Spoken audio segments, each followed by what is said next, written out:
Emily Carter was the kind of woman who seemed to have it all. At 32, she was a successful real estate agent, married to Daniel Carter, a prominent defense attorney, and living in a luxurious home in the quiet town of Willow Creek. To the outside world, Emily's life was perfect. But perfection, as it often does, hid a web of secrets, secrets that would eventually lead to her brutal murder. On the night of October 15, 2023, Emily's life came to a horrifying end.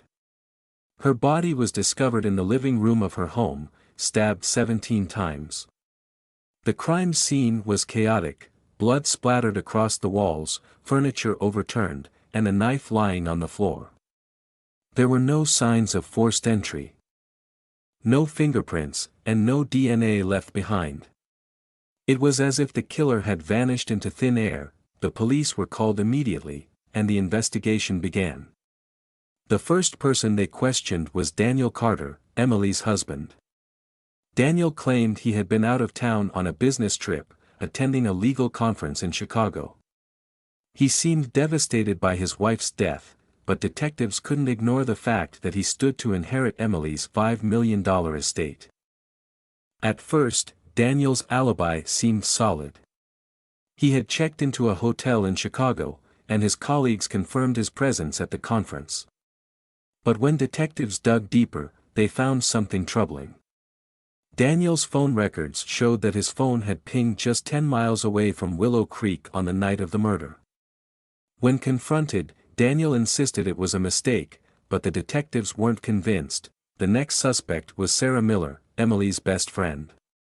Sarah and Emily had been inseparable for years, but their friendship had recently taken a dark turn. Sarah had been fired from her job at Emily's real estate firm, and rumors swirled that she blamed Emily for her downfall. Text messages between the two women revealed a heated argument just days before the murder. Sarah had written, "You'll regret what you did to me." Was this a threat? Or just the words of a frustrated friend? Sarah denied any involvement in Emily's murder, but her alibi was shaky.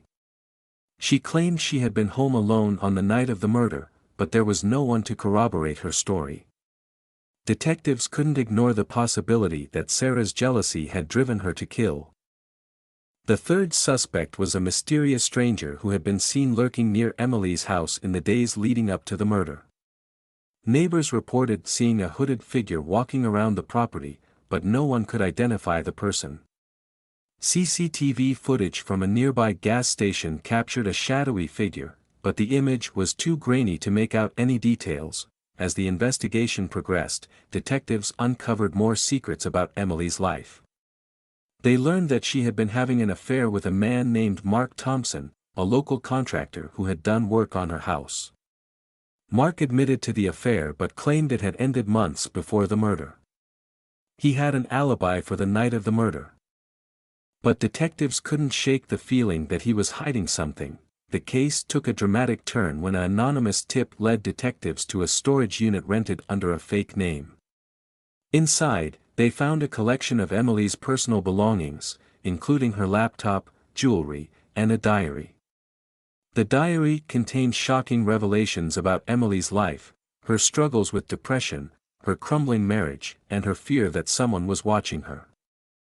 One entry, written just days before her death, stood out: "I don't know who to trust anymore. I feel like someone is following me. I'm scared for my life." The diary also mentioned a secret Emily had been keeping, a secret that could ruin someone's life.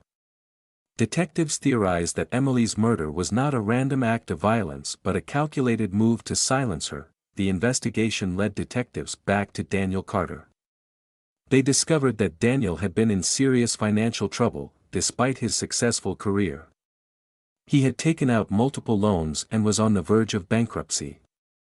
Emily's $5 million estate would solve all his problems, but only if she was out of the picture. Detectives also found evidence that Daniel had been researching poisons and untraceable weapons in the weeks leading up to the murder. When confronted, Daniel broke down and confessed. He admitted to planning the murder but claimed he had hired someone else to carry it out.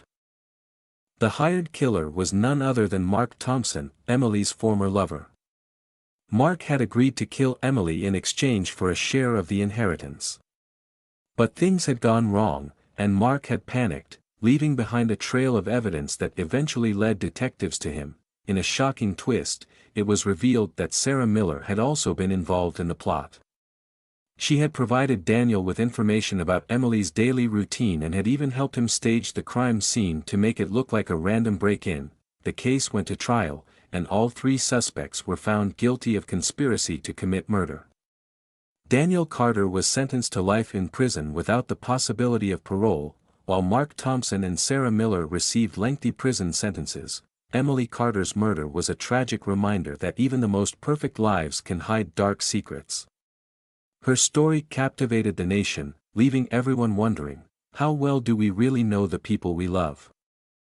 Emily Carter's murder shocked the world, but it also revealed the dangers of secrets, lies, and betrayal. In the end, justice was served, but at a terrible cost. This is the story of a perfect life, a perfect crime, and the imperfect people who thought they could get away with murder.